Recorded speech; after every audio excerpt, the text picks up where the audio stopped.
Thank you so much, everybody, for joining this tutorial. I must say that it's very admirable when we, as teachers or tutors, want the best for our students in terms of tools to make their journey a little bit more fun and enjoyable. Because I guess that more than learning, we want our students to fall in love with whatever we are teaching them. So, as you probably know by now, today I will be talking about improving creativity in language learning through Learnhip. But wait a second. When you see this word creativity, what's the first thing that comes to your mind? Is it a word? Is it a whole phrase? Okay, so feel free to write in the chat your answer about this question. What comes to your mind when you see or hear this word? And at the end, I will be reading your answers. So, guys, as you probably know by now, my name is Zorisbel. I am from Venezuela, and I'm 22 years old. Okay, I'm an English tutor and I have been teaching English for a little bit more than 1 year. I have taught kids, teenagers, and adults. And my mother tongue is Spanish. I speak English and I'm learning French. And I consider myself a big fan of languages. I think that's the reason why 1 year ago I realized about something. I realized that I love teaching. That's why I always try to improve my classes by using different websites. Actually, if you guys take a look of my bookmarks on my favorite browser, you will see thousands of websites that I always try to use in every class with my students. Okay, so what's creativity? Okay, the truth is that if we look up this word creativity on the internet, we will find thousands of meanings by thousands of people. But the truth is that most of the experts would agree that creativity is the ability to generate and refine ideas. And now, why is this thing called creativity so important for my students and even for me as a teacher? Well, let's take a look of this. First, language use is a creative act. We can transform thoughts into language that can be seen or heard. Also, we are capable of creating short sentences and even long texts that have been never seen or heard. Second, compensation strategies. These are just methods that we can use in communicative situations. For example, paraphrasing, miming, and so on, to use creative and also imaginative ways of expressions, because our learners will need this to master any language. Because when we are teaching a language, we need our students to create new things in order to practice whatever we are teaching them. Third, most people become more motivated, inspired, or challenged when we create something new, something meaningful, something important. In some way, we feel good with ourselves, and most of the times because this is for other people, and sometimes when this is for ourselves. Fourth, creativity also improves self-esteem, as learners can see the solutions they created for specific problems, and they can also see what they are capable to achieve. Fifth, creative thinking is an important skill in real life. Why? Because this is something that we can use as a survival strategy, and it is also a force that is behind personal growth.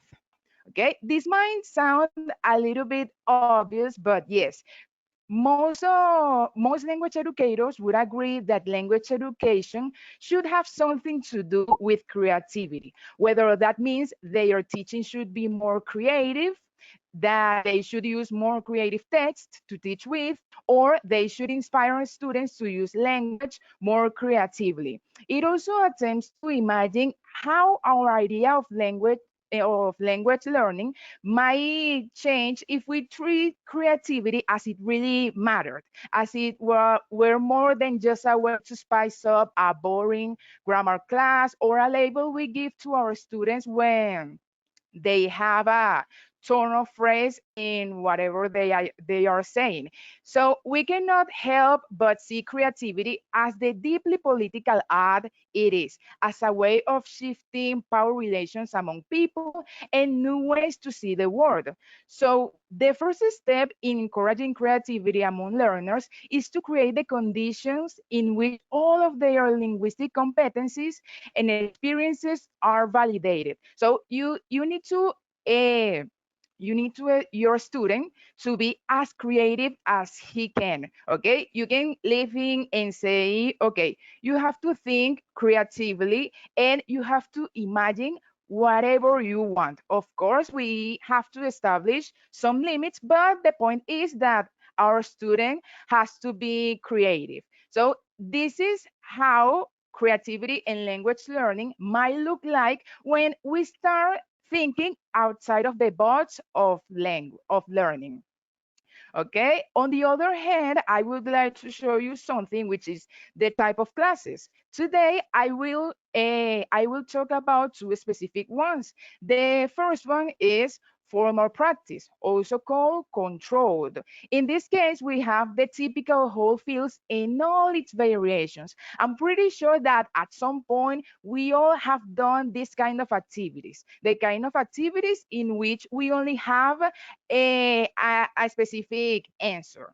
Second, students only have to formally complete something they have already seen. This is a great type of class to make sure that our student understands a specific content and that they don't have any doubts about it. And third, this is for us, we must never abuse this type of practices. Why? Because sometimes exhaust and get tired the students. So that's something that we don't want in our classes. Okay, in the case of the next one, we have communication practices. Okay, they are always placed after formal practices. Why? Because once our student knows a specific content, we can practice a little bit and have other activities besides the typical ones that I discussed before. The second one, if the student controls the form, we are going to use that linguistic resource in a communicative and meaningful situation. In this case, we can use any situation that can occur in the real world, okay? A situation that might be important for the student or a situation that the teacher believes is also meaningful for the student. And third, the student will have full freedom to use the content that he wants in order to fulfill her communicative objective. In this case, in this type of class, the student will be in some way in charge of the class because we cannot control this type of class. Why? Because the student has to be the one who who is in charge of the class. So I know that sometimes it could be a little bit difficult when we have a lot of students, but I'm pretty sure that if we establish the perfect rules, this could be a really great type of class for your classes. Okay, so we just got to the question that I guess you guys want me to answer. Okay, what is Learnhip? Okay, Learnhip, it's a website with interactive games, puzzles, and activities aimed at learning languages. I mean, not only English, and of course other subjects online. Okay, this is how the website looks like. Okay, this is how it looks like on a computer, and you can also use this website on your cell phone. Okay, and what can I find here? Well, you can find at least 20 activities to use with your students, and today we will be discussing two specific ones. Okay, but I guess that right now you are wondering, now that you see this website, you are wondering if it's important to sign up or if you can create your own activities. Well, the answer depends on what you want to do, because at first you will have access to all the activities that I showed you a few seconds ago. But if you would like to create your own activities, okay, you will have to sign up, of course. But sadly, you can create your own activities, but only a few ones. But don't worry about that, because in the case of the others that you cannot create, you will have a lot of materials to have a great class. So the first activity I decided to choose today, the name is story cards. Okay, this is how the activity looks like when we see it on the website. Don't worry that in a few minutes I will show you that. And then this is how the activity looks like when we are ready to do it. So what is it? This is an interactive activity. Okay, how does it work? Well, we have to click on here, deal the cards, and then try to create a story using as many of the pictures as possible. How you interpret the cards is up to you. And now, why can it be useful for my students? Well, this activity can help our students use their imagination, organize their ideas, and practice what we have studied by creating fun, weird, and interesting stories. This is a great activity to make your student to think a little bit outside of the box and to create new things. You can also use this activity not only to practice the speaking, you can also use it to practice the writing of your students. You can use it to practice vocabulary. Of course, I think that if you want to use this activity, your student must know a little basic vocabulary depending on the language you are teaching. And you can also use this activity if you are teaching a specific verbal tense. It is also really helpful. Okay, but maybe because of looking like this, you might think, oh no, this activity is only for children and I don't teach children. Well, not at all, because right now I will show you a few testimonies in which I will show you the oldest student I use this activity with. So my oldest student I use this activity with is 30 years old. And this is what he says about this activity. He says, "This type of dynamics are excellent to me. Creating stories is a way to get the mind to think about the language creatively and helps a lot to create conversations and sentences. The truth is, it has helped me think faster in the language." Okay, and this student is 30. I repeat it. So in the case of the youngest student I use this activity with, she is 13 years old, and she says, "It is a fun game where you can make very crazy and funny stories in which you can laugh. And if you don't like those cards for your story, you can change them." And finally, you can also use this activity with teenagers, okay? And in this case, he says, "I love this activity because it forces us to think about something and I like it. I feel that I'm learning." So guys, I'm pretty sure that you can use this activity with every single student, okay? And this is the proof of that. You can use it with adults, with kids, and with teenagers. Okay, and I want to show you another activity. Okay, in the case of this one, the name is fortune teller. Okay, this is how the activity looks like at first, and this is how it looks like after, when we are doing the activity. So what is it? It is also an interactive activity. How does it work? Well, in this case, we have to cast a room, we have to click on here or here, it depends on you, and then try to tell your or your partner's future. Add additional rules to help clarify the message. And finally, why can it be useful? Well, something that students, and not only students, I think everyone find very fun is to make predictions for other people. Okay, it's very fun to make predictions about your family, about your friends, and so on. But sometimes it's difficult to make predictions if you don't have something to base your predictions on. So in this case, we have to do it with specific images, which is even funnier because they have to find a way to include those one in a logic, fun, and even weird prediction. Okay, here there's no any limits. The story doesn't have to be perfect. We just want our students to think more creatively. Okay, and I will also share a few testimonials related to this activity because as the previous one, you can also use it with every student. So in this case, this student is 26 years old and he says, I think it's a very good activity because you need to improvise and it's also funny because of the random images. Okay, the other student who is 14 years old, he says, I think it's a good activity and I like it because it has helped me express myself better and it's also very fun.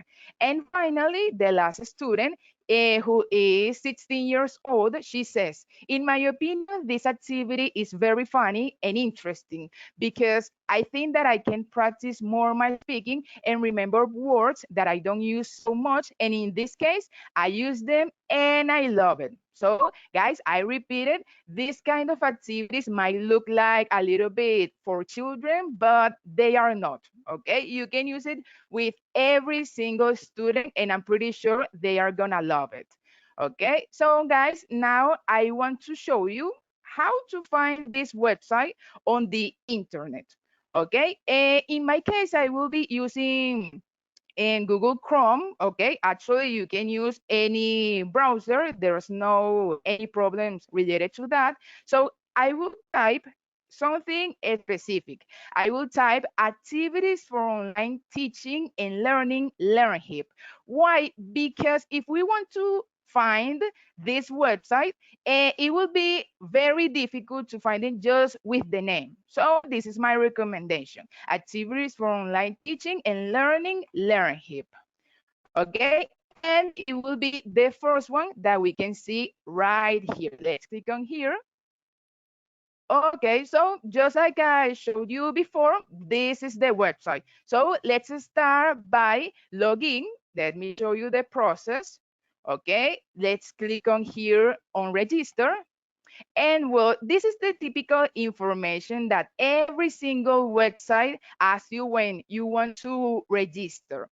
Okay, your an username, an email, and a password. Okay, that's it. In my case, I will log in because I already have an account. So I will click on here, log in, and after that, this is the first thing I will see, which are the activities I have already created. So let me show you first the activities we talked about. So in the case of the story cards, okay, we have it right here, just like I showed you. And we click on here, deal the cards, and we will have 8 cards in total to make a story. Okay, I click again, we have others, I click again, and we have others. You can use this activity as many times as you want, and you will always have different cards. So it will be really helpful for your student. For example, I will create a story by using these ones. Let's say that I have a student and I'm practicing with that student simple present, which is a verbal tense in the case of the English language. I would say something like, today is my birthday and my name is Zorisbel. I love my bed. I swim every day. I have 2 friends. My house is in a really dark forest or in a really dark place. I love to have dinner with my husband, and well, the night is my favorite part of the day. As I said before, it doesn't have to be perfect. We just want our students to think and to imagine new things. Okay, so this is in the case of the story cards. So let's go back to home, and then let me tell you in the case of the fortune telling. Okay, in this case, this is how the activity looks like. Nothing different from I showed you before. And we have to click on here or on here. For example, if I click on here, I will have only one image to make a prediction with. And if I click on here, I will have two. I always like to use this one because you can talk a little bit more. So for example, if I choose this one, I could say something like, your future says that you are going to be a really nice chef and you will have a really big later. And if I want to add more information to that, I want to make my prediction a little bit longer, I can click on here, add another. And I will have another image, and I can add that image to my prediction, and that's it. Okay, also you can practice this activity by using the future tenses, which is the best for this activity. And you can practice with this activity writing or speaking. Okay, I also think that in these cases we as the teachers have to be also creative, because sometimes we have to find ways to use these activities in different ways, okay, in order to not get bored the student. Okay, so now I will show you how to create a few activities. In the case of the previous one, we cannot do nothing, anything about it. I mean, the story cards and the fortune teller, they have already created. Okay, so I also, as I said before, you will have a lot of material, so you don't have to be worried that in your classes you won't have enough cards or you won't have enough images. Okay, so in this part we have the section create your own activities, and I will select a few ones to teach you how to use it and how to create it, of course. So I will click on here, review the picture games. I guess that just for the name, you already know what is this activity about, but well, we have to create a hidden picture quiz. This is a fun warmer to introduce a topic and great for vocabulary review too. This would be great for children and even for teenagers. So this is the title. I will click type here places, for example, and if you want, you can share a description, but if you don't want to, no problem. And then we have to click on here, okay? We click on here and we click on here on create activity. Okay, the picture will be loading, and then we will have the activity like this. Your student will also practice the numbers. Why? Because in this case, your student has to say numbers in order we can eliminate certain numbers, and then the student has to guess what the image is. Okay, I think it's very important because the student have to think a lot if it's something difficult. Okay, so this activity is also great. The other one I want to show you is called costume card decks.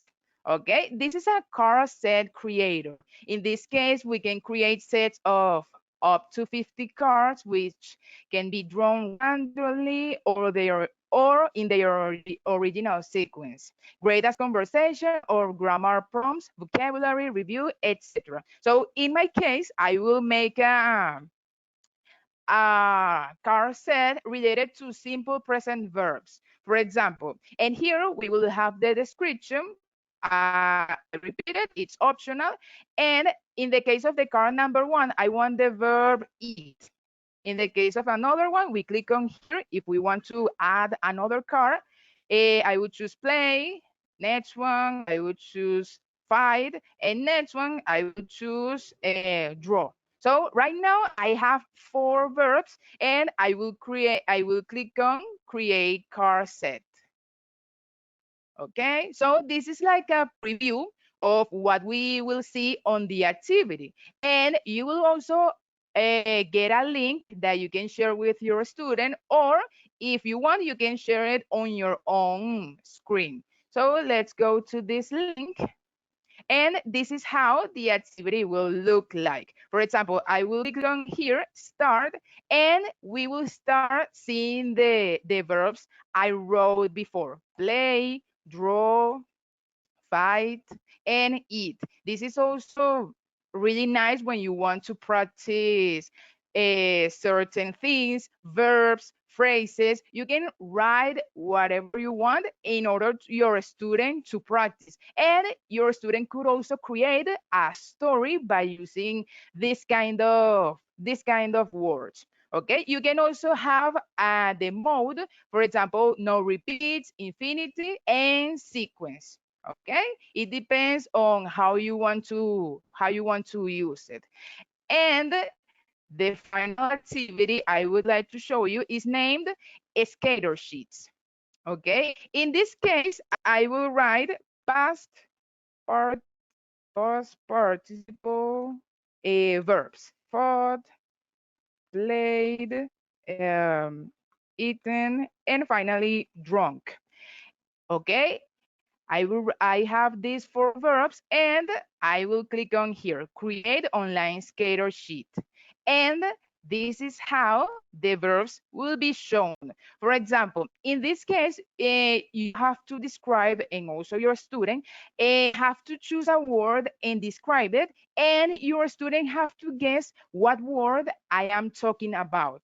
Okay, for example, if I say, this is something I do when I'm hungry, or this is the past participle of a verb that I use when I'm hungry. I'm pretty sure that if your student knows the content, he will guess that the right one is eating.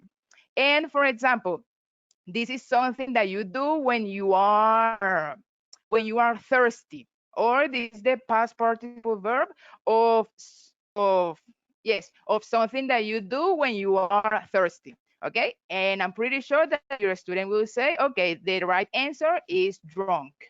Okay, so in this case, your student also have to think creatively, because the student has to give you clues in order to you answer or guess what word the student is talking about.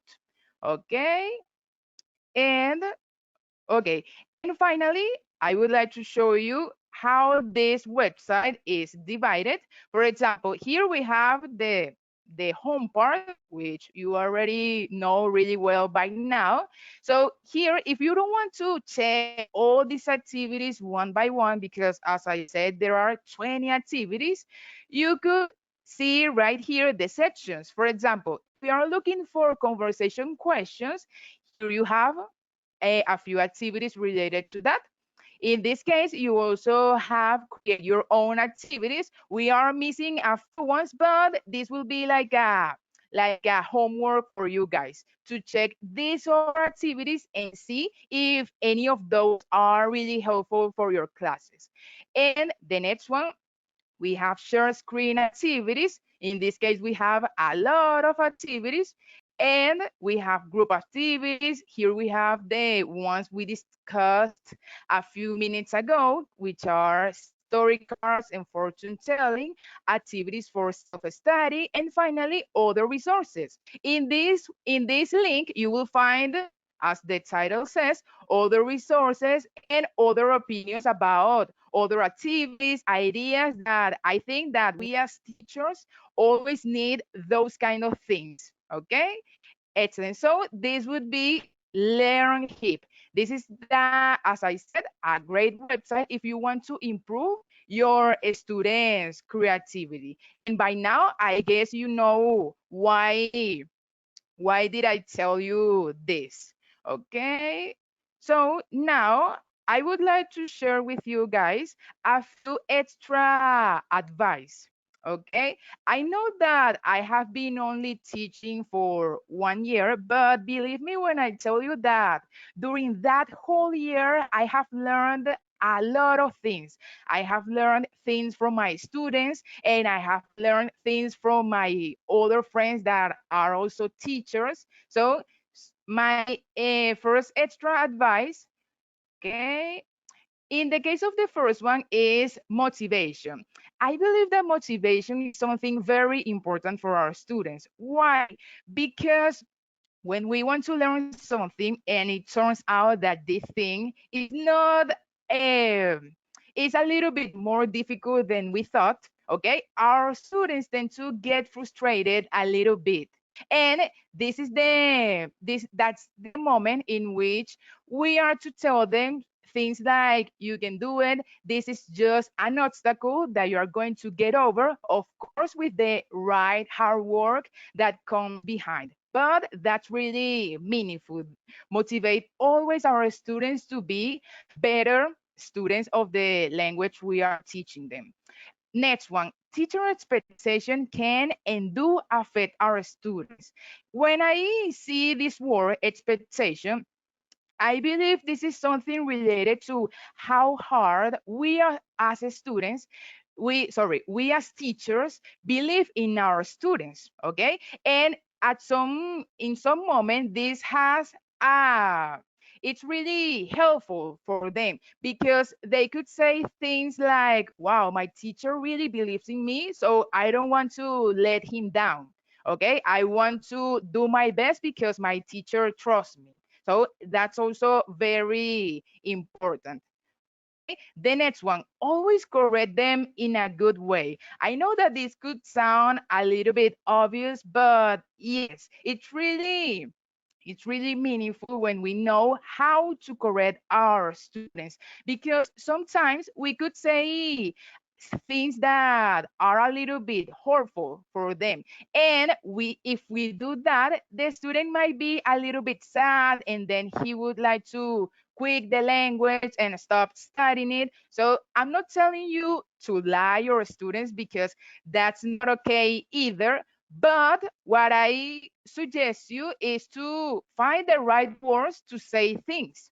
Okay. Also, you can price them and be genuine about it. Because, for example, we say our student, okay, you did a good job, but the student didn't.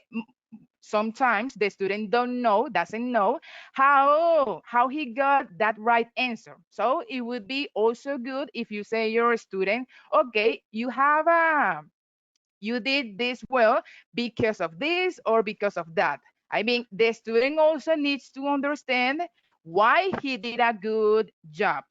Okay, and the other thing is to give understandable feedback, because sometimes we tell our students that they are doing something wrong, but they don't understand what they are doing wrong. So the same mistake the same mistake continues and continues once and once, and so it would be really frustrating for both, for the teacher and for the student.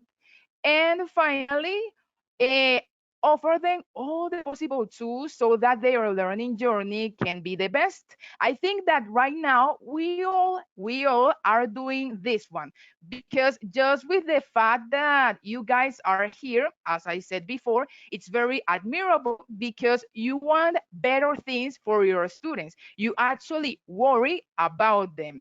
And finally, to be a friend and support for the students. I believe that at some point, our student becomes a friend of ours. Okay, and also in that point, we become a support for our students. Okay, and this is very important because we are a support and a friend for them in this really difficult learning journey, difficult but not impossible learning journey, which is learning a new language. So it's important that the student knows that we are here, we are there for them. That's also very important. So guys, I would like to close with this quote from Albert Einstein. So if you want different results than what you are getting, you have to try different approaches. Just by the fact that you guys are here, that means that you want to try different things. And I know that sometimes it can be a little bit scary because we don't know how our student will react. But just by seeing the testimonials I showed you, I'm pretty sure that also your students will love this kind of activities. It's only about to get used to the activities, to know how to do it, to have other ideas to about how to do the activity, and then I'm pretty sure that your students are gonna love it. Okay, as I said before, every single student. I want to say thank you so much for joining today. I'm very happy that you guys wanted to know or wanted to understand how to use this amazing website called Learnhip. Hopefully, we will see in another tutorial very soon. And well, I hope this tool has been really helpful for you, and your students can improve in whatever you think they have to. Okay, thank you so much.